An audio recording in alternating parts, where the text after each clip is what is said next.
we're going to go look my at God. a Scott Burnside little article here from The Athletic. I'm going to read you a few snippets here we're going to go through when it comes to return to play. Nothing is set in stone, but we're inching closer and closer and closer to some details here.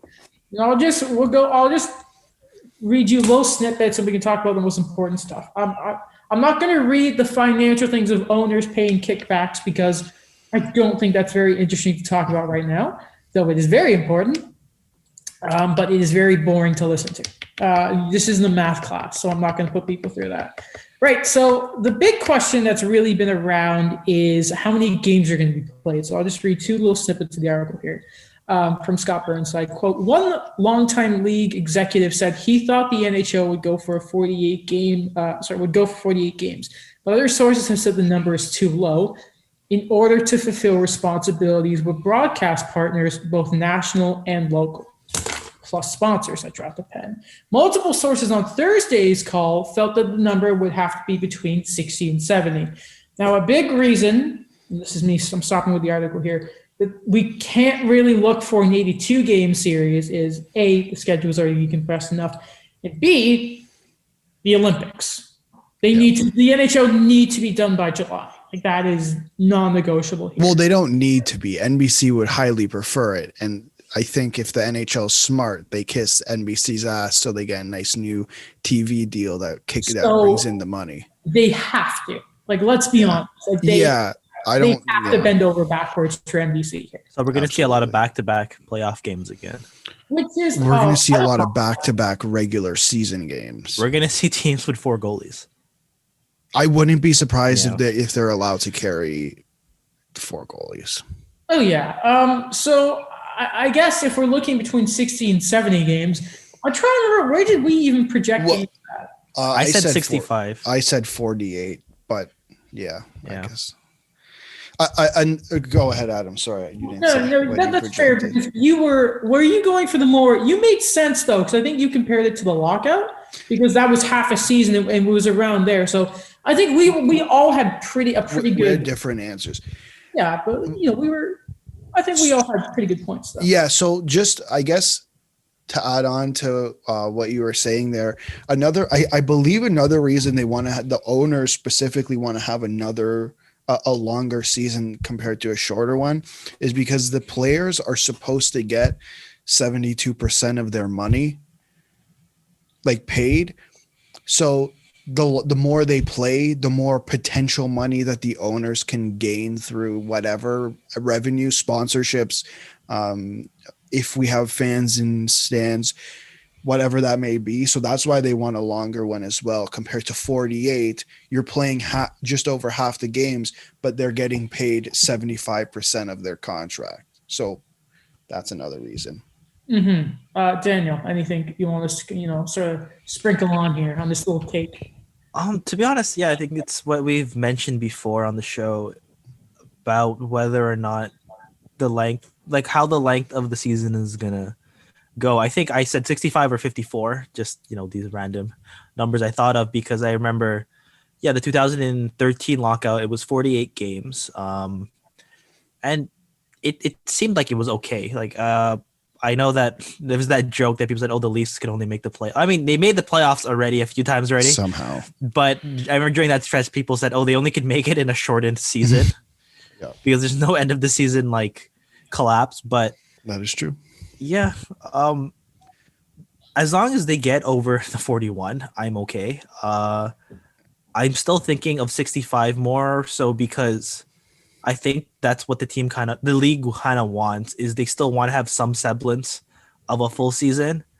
But what we said before, I think that the rules need to kind of change what we said to the expanded rosters. Yeah. Sorry. No, go ahead. Finish. Yeah. It's like the expanded rosters and more or less, like, I don't know, like we still have to figure out the AHL stuff too. That's kind of something that I've been thinking about that I want to know more details about moving forward. I thought they're starting February 1st.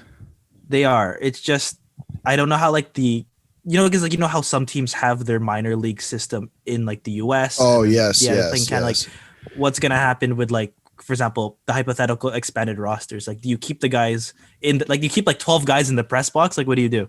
Right. Because you can't send them back. You can't send them across the border. Yeah. Do you know what's not being talked about, and I'm very surprised isn't being talked about? The 2022 Olympics.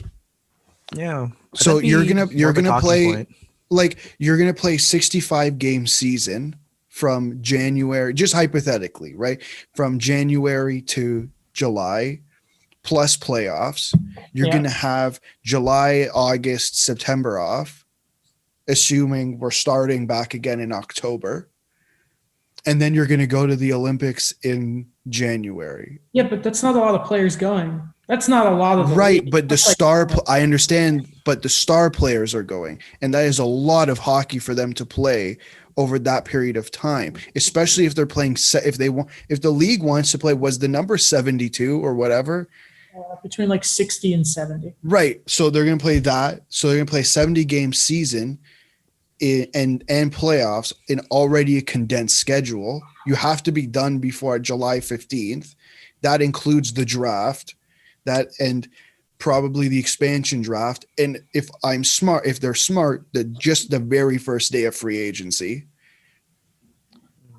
Well, and that's on the players because they're the ones who won't. Right, absolutely. But that's what I'm saying. It's not being like from a player's perspective. It doesn't seem to be the quote unquote sources that these guys have from the player's perspective aren't bringing up the Olympics. And I know it's a small number of players, but they're also the most influential players in that room. Plus the training camp. 2 years away. It's like when I asked Elliot Friedman when we went to 31 Dots, like, why aren't we talking about Seattle? He's like, well, it's not far away. I think it's like if you. Well, it's a year. It's just a year away. It's not even 2 years away anymore. We're in November of 2020. It's at the beginning of 2022. If you have a mountain of laundry in front of you, you don't worry about the top of the mountain. You do what's at your feet first. I think. Yeah. Sorry. Go ahead. It's just I think you rather worry about the issues you have now, because I mean we don't even know when we're gonna have fans in the arena. I don't think you can quite. You need to worry about the season you're trying to start in a few months rather than a season down. Like, it is important, but I mean, like, for 2021, I think instead of worrying about the players' fatigue and that, you also have to worry about like Seattle and that. Like, there's a lot they have to get through, and I think you just maybe what they're thinking is, you know what, I just got to take this one step at a time. You know, it's a very fair point to make, though, Alex. Like, careers are going to be shortened for the amount of, you know what, I almost said condensation. That's a completely wrong word. From the compression that we're going to have over the next few years. Yeah. It's going to be brutal. Sorry that kind of, just because we still have a few more to get to for return to play here. The Canadian division. Canada. Now, what's interesting about a lot of this is, if you look at the NBA, the Raptors are going to looks like they have to find someone to play. The Jays play most of their stuff in Buffalo, obviously. So you can kind of understand, these are points that Scott Burnside sort of makes. And of course, I'm not reading everything because we want you to go check out The Athletic. Writers need to be paid. It's fantastic content. So it kind of gives more credence, and of course, the obvious of traveling in the midst of the pandemic. So and for all these sort of reasons, it's, again, nothing confirmed, but it's very fair to say this is why the NHL will go with the sort of all-Canadian division. And I'll read one snippet from this section. To cut down on travel, regardless of which side of the border teams are playing on, look for teams to play multiple games in cities like baseball. So, for instance, Montreal might fly to Vancouver and play 2 or 3 games. Go to Calgary and Edmonton and do the same before returning home. Now, what I really like about this, guys, is I think this can do wonders for rivalries again. Like these mini sort of series, and I really like that. I really like that. It makes perfect like health and safety sense to just sort of go in and get many games in. But let's go, lads. Yeah, and I don't think this is the reason they're doing it, but I think we can all admit I don't necessarily think hockey is as popular in this country as it was 20 years ago. I've had that conversation. A lot of profs and writers, sports writers. Yeah, I could feel that too. Right. So I think this is a great way to grow. And I think I brought this up on here before. It's a great way to grow the game, grow your audience in this country, because at the end of the day, with the exception of some of the good teams in the US, the Tampa Bays, the bigger teams, the Rangers, the Red Wings, the original 6 teams that are coming up from the US, when a Canadian team comes to Toronto, in my opinion, more people care about that than when Arizona comes, or when Dallas comes, or when the Panthers come, or when whoever the hell comes. Yeah, it's like when news miraculously breaks Saturday night. Well, it's because everyone's tuning into Hockey Line Canada. It's the Mecca sort of thing there. Daniel, you're a baseball guy. What do you kind of see that a baseball sort of mini season series can really do? Like, do you really get that hatred, even if it's the regular season in the series? Like, make sure I'm not sort of overshooting here. No, I think it makes perfect sense, especially based on how the restrictions are going to be. I think it's going to be fun. What I kind of feel like when it comes to a baseball series, like you really get to know the other team. You get to know the opponent. Or it's just like not, like for example, one guy has a one-off game. For example, like Frederick Anderson, he has an okay game. But then like Jack Campbell comes in, and then it's like, okay, it's a whole different thing. But it doesn't necessarily like cause anything where you say, okay, now we can't rely on one person or the other. And if we actually see the expanded rosters, we're going to see more of these like, quote unquote utility guys get a chance to play. That we're going to see more, more of a dynamic in how the lineups are built now. And I think it's going to be more exciting, like with baseball, especially in the National League, when you have to think about your pitcher batting instead of a designated hitter, which is coming back in 2021, which I'm kind of excited about because I prefer that. But, it's just a whole different strategy you have to think about now where, okay, I give this guy how much time to play. What am I going to do now? How am I going to fill in these little spots? So I think that it's going to just be more of a creative aspect to it. And when I think about what you said, the rivalries with things, I like it. I remember, I think it was like a joke, but I remember when I went back to the older NHL games and you hear what the announcers talk about.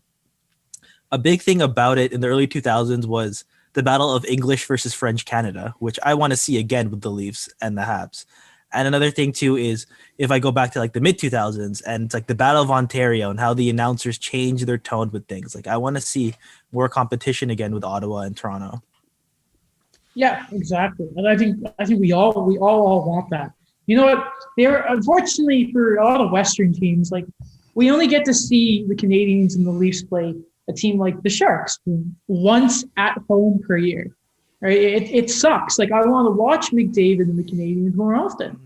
And that's what we're going to get, which is, I think it's going to do wonders also because a lot of people know who Sidney Crosby is. Not a lot of people know who Connor McDavid is. Not a lot of people know who Elias Pettersson is. And this can really, really help. And it's going to be so fun if we get the season, which I'm hoping we do, guys.